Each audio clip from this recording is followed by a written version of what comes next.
Your Excellency, the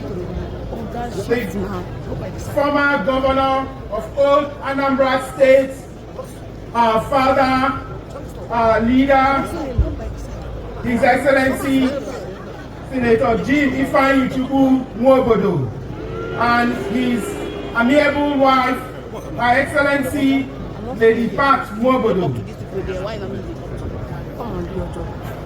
The Speaker, Enugu State House of Assembly, members of the National Assembly here, both serving and former, the Chairman of the House of Representatives, Caucus of Southeast, Right Honorable Nnolim Nnaji, and indeed other members of the House of Representatives that are here, the Chief Judge of Enugu State, the President of Enugu State Customary Court of Appeal,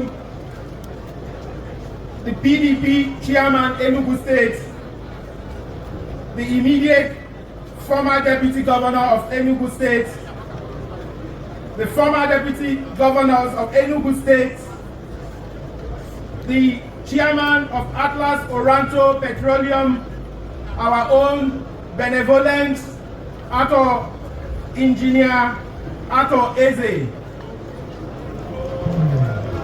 the principal members of Enugu State House of Assembly here, the Secretary to the State Government and members of Enugu State Executive Council here, the Honorable Judges of the State Judiciary, the Vice Chancellor of UNN and other heads of tertiary institutions here, heads of security agencies that are here with us today, chairmen and deputy chairmen of local governments that are here with us, chairman of Enugu State Council of Traditional Rulers and our other revered royal fathers here with us today, our state party woman leader and other women of our great party that are here with us today, the clergy here with us today, heads of commissions, boards, agencies, parastatals,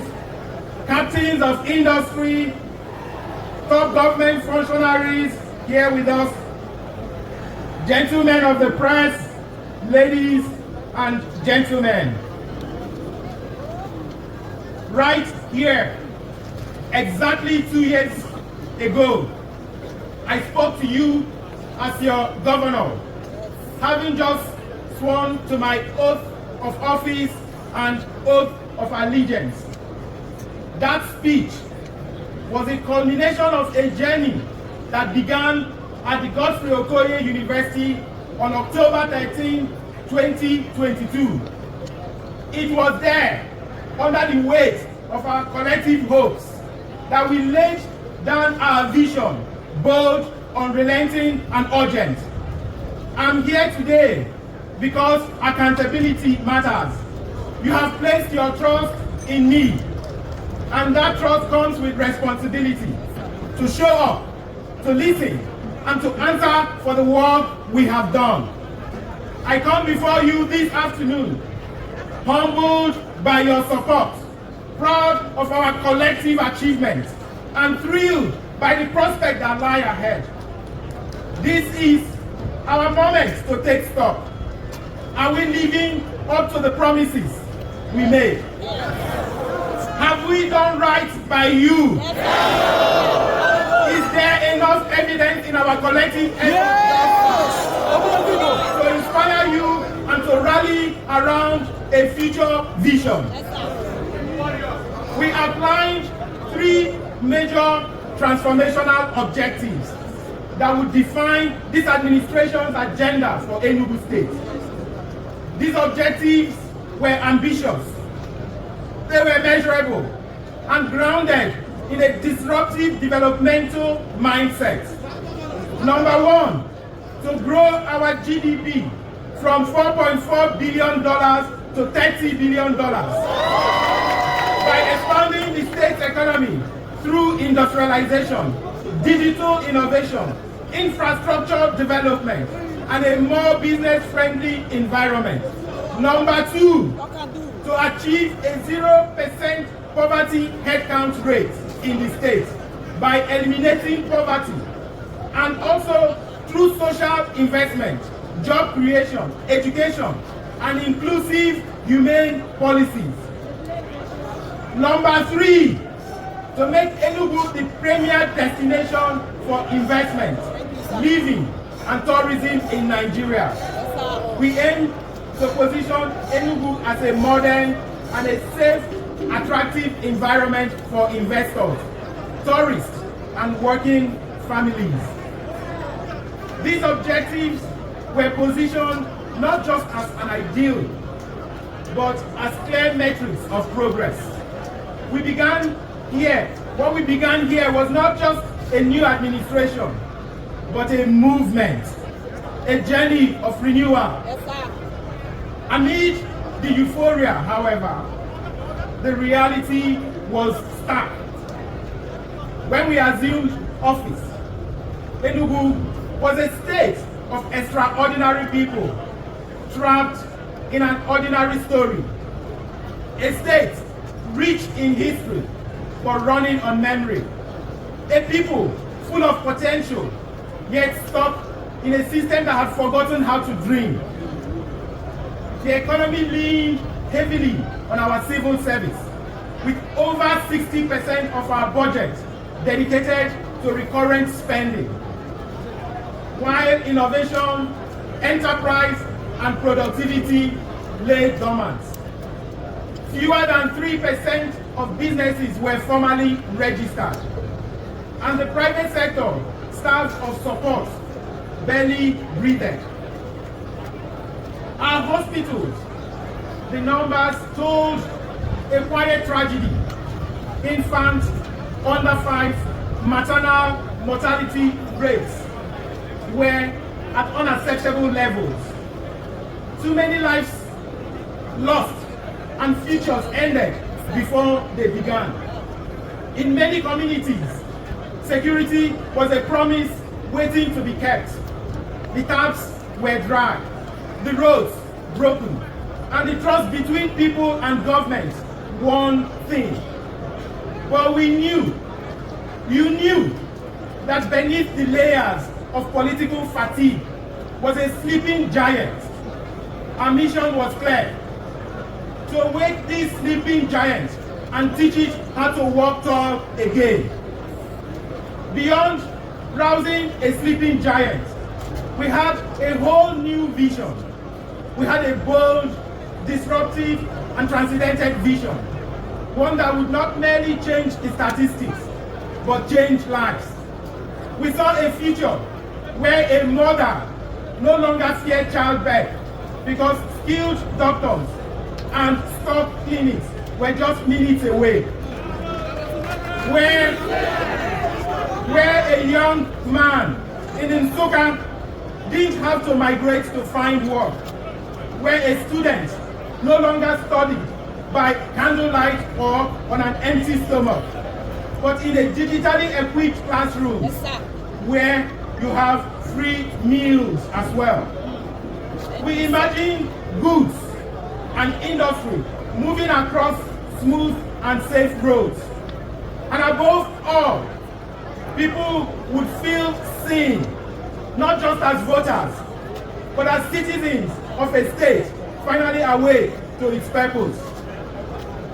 Some people thought we weren't the ones to manage this kind of transformation, that we spoke too boldly, moved too fast, or dared too much.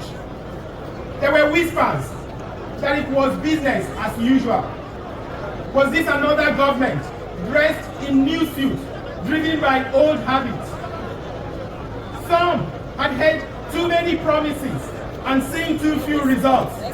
They gathered their hope, and we understood that. Their doubts were echoes of too many broken promises. There was this elderly man who recalled with nostalgia how Enugu once teemed with many industries, how youth willing to work readily found job opportunities here.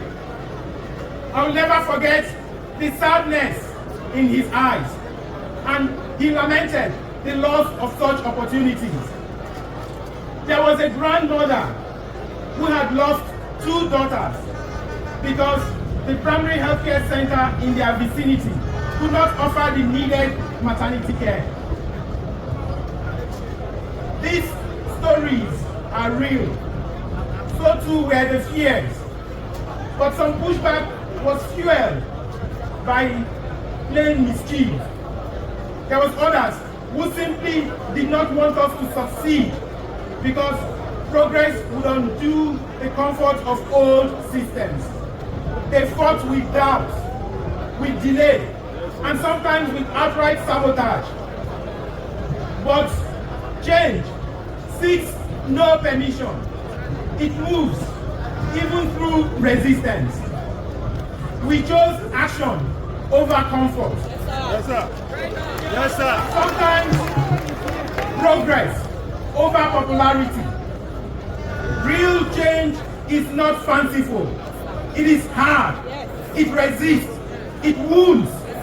And sometimes it tests our faith. Yes, sir. There have been nights I barely slept because of the weight of decisions we must make. There are days I pause, not from indecision, but from compassion. I'm constantly thinking, how will this decision affect the people? Have we thought through the consequences? It is part of the burden of leadership. Yes, sir. Development is necessary, but it does not come with easy choices. It comes sometimes with very difficult choices. We were not promised ease, only the chance to serve. And so we pressed on, knowing that the first step towards transformation was into the unknown, with only the light of our vision as our guide. We chose to act swiftly because we had no luxury of time. In our first 180 days, we restored clean water to parts of Enugu metropolis by activating the 9-mile water scheme. We flagged off 71 urban roads and 20 rural roads projects, connecting our people and reviving our local economies. We brought back school feeding program so that our children could learn on full stomachs. We launched a digital business portal, cutting registration time because bureaucracy should never stand in the way of our ambition. We began civil service reforms using digital verification, ensuring that the public fund serves real workers and not ghost names. And because security is the foundation of every promise, we deployed a distress response squad and installed an AI-embedded security surveillance system that has now helped reduce urban crime by up to 80%. Yeah!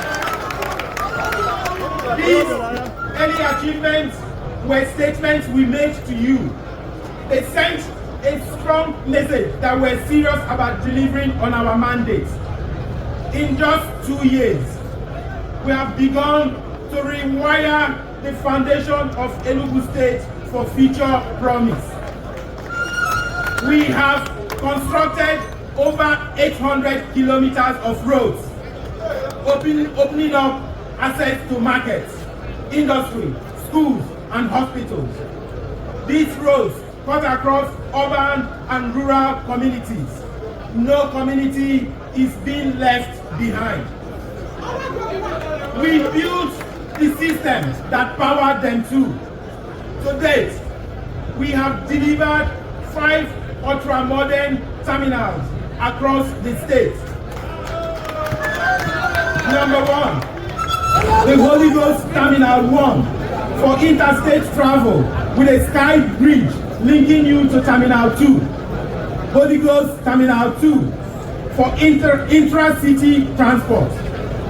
The Gariki Terminal the Mbah terminal, the Nsukka terminal, all ready for commissioning. We have also allocated 33% of our budget to education alone, surpassing even the global benchmarks, because we believe that our future is forged in the classrooms. Soon, we will begin the rollout of 260 smart green schools across the state. Those smart schools will all be equipped with digital whiteboards, science labs, and solar power experiential learning, artificial intelligence, virtual reality, robotics, mechatronics.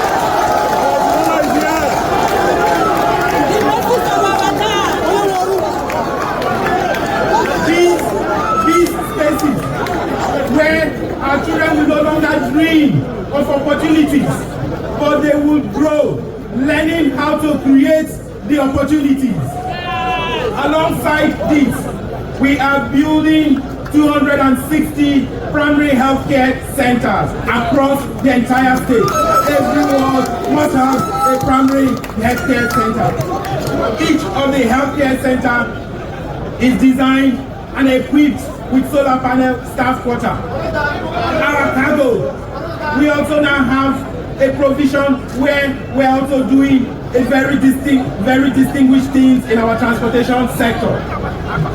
Our cargo terminal will soon be ready. The international wing of our airport will soon become operational. That way, we can move cargo from Enugu here across the entire world.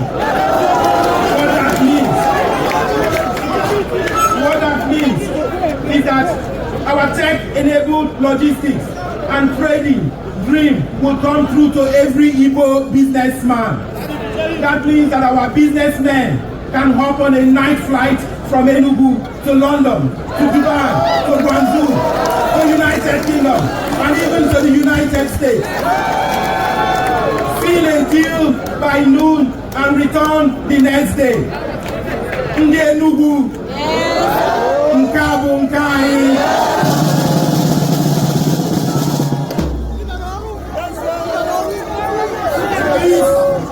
This is the spirit of 042. Innovative and proudly ours.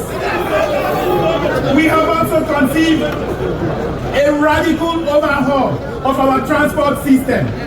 We have procured 200 CNG buses and 2,000 city taxis. Our ticketing technology will significantly reduce the cost of transportation for every family.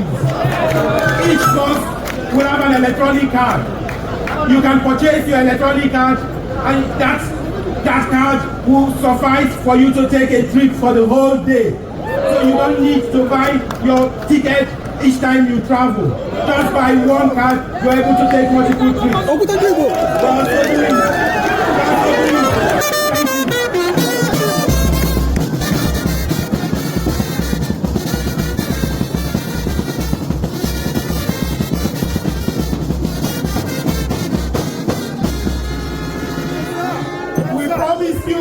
That we're going to have 3 million visitors to Enugu, and we know that we cannot wish that into existence. We must be very intentional about it.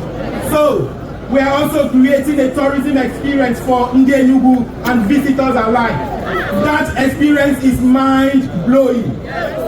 We are constructing 2 canopy walkway, one each at Ohum Waterfall and at the Nsude Pyramids. We have also launched a bold redevelopment plan for the Mbah pine forest. This includes a 300-meter zip line, the first such in Nigeria. Parks and green spaces are essential to a city's livability. Without them, cities lose their soul and are no more than a concrete jungles. We're carrying out an extensive revamp of 5 recreational parks in Enugu City. These include a Jindu Park, the Ejindu Park in the Cold City, Ngbo and Eze Park in Uwani, the Naji Park in New Haven, and of course our very Unity Park. In few weeks, these parks will be open to the public and will be equipped with facilities like football pitches, swimming pool, basketball, lawn tennis courts, game arcades, and playgrounds for our children. We are reclaiming a glorious history frozen in time and prepping for a bigger glories. When the Hotel Presidential opened in 1963, it was an iconic facility, truly befitting of its name. It is hard to find words that best describe the sad fate that befell this structure. Once a source of pride for the old eastern region, nay, southeast. But today, the old glory has returned. In a couple of weeks, the revamped Hotel Presidential will regain its rightful pride of place in the hospitality space. A similar tale will also be experienced by our landmark Naked Lake Resort after its remarkable makeover. These are real shifts in the lives of ordinary people. They reflect in the mother in Nkanu East, no longer walking 5 kilometers to access healthcare. The teacher in Nsukka now teaching with digital tools. The child in Aniri who goes to school with a meal in her stomach and the chance of a future in her hand. Today, we stand on the threshold of irreversible transformation. But there are some who would say that we have packed projects that should normally be spread across 2 terms into 2 years. But such mindset is a disservice to the people. Progress doesn't imply there are no more frontiers left to be conquered. Yes, sir. We will never become complacent on the strength of our accomplishments. This is a solemn promise I make to you today. What we have achieved so far, though meaningful and measurable, it's only the foundation. The roads we have built, the schools we have opened, the hospitals we have equipped. These are just the beginning of the story we are writing together. But the true test, the great test, is whether we can hold fast to the vision that brought us here. Because progress is not linear. It weaves through resistance and sacrifice. And it takes a people who can see beyond the dust of the present into the skyline of the future and into what is possible. We can further glimpse what is possible in the emerging new Enugu city, a mixed-use real estate that could arguably become Africa's most modern city. We must be honest, there are still tangible gaps we have to close. Many rural communities remain without access to healthcare. Schools still lack teachers and basic resources. Our roads, while expanding, have yet to reach the more remote communities. Power supply and broadband penetration remain uneven. And despite growing investors' interest, too many of our young people still struggle to find meaningful work.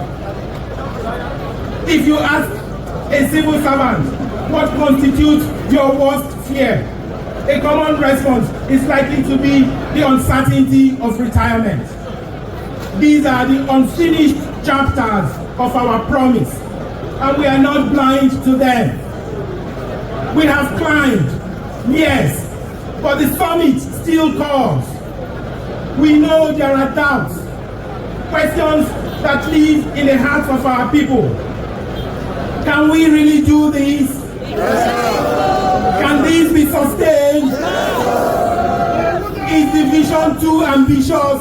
No. Too fragile to outlast one administration? No. Some wonder if the sacrifices have been too sharp, the change too fast, and the cost too personal. These are not unreasonable questions.